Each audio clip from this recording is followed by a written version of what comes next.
এই ঝিলিক, কি করছিস এত বই ছড়িয়ে? মা, কাল তো সরস্বতী পুজো, ঠাকুরের কাছে সব বই দিয়ে দেব। সব মানে সব? হ্যাঁ, সব দিলে ঠাকুর বেশি খুশি হবে। ঝিলিক চুপি চুপি নিজের পড়ার বইগুলো একপাশে রেখে দেয়। এইটা আবার কি করছিস? শশ, এগুলো দিলে আমাকে কয়েকদিন পড়তে হবে না। ও, সব বই দিলে পড়বি কি? মা, ঠাকুর বলেছেন ছোটরা পড়া কম করলেও চলবে।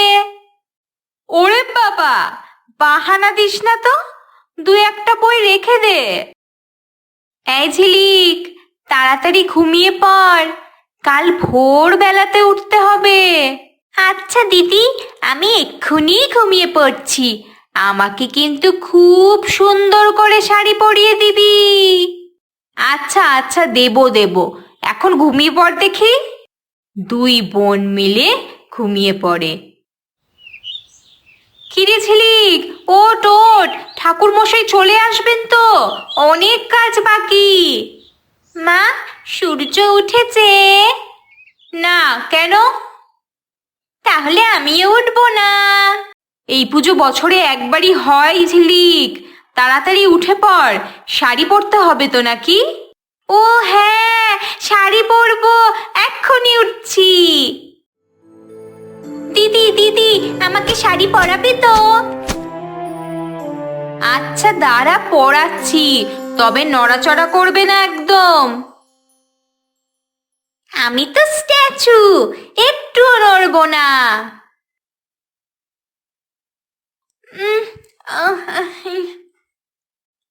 এই, স্ট্যাচু আবার নড়ে নাকি? আমার পায়ে চুলকাচ্ছে তো।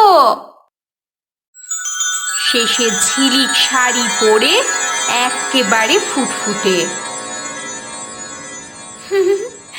উফ, কি সুন্দর, একেবারে লক্ষ্মী সরস্বতী একসাথে।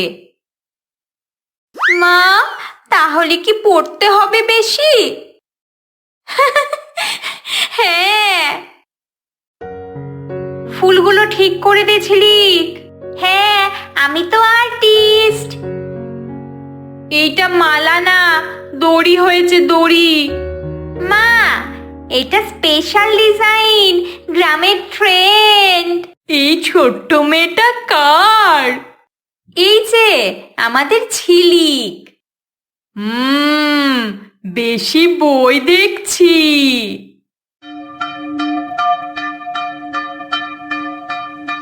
মা মা, এই প্রসাদ খেলে কি পড়া আপনা আপনি মাথায় ঢুকে যাবে? না রে না, পড়তে বসতেই হবে। ওহো, তাহলে আমি পরের বছর থেকে অর্ধেক বই দেব।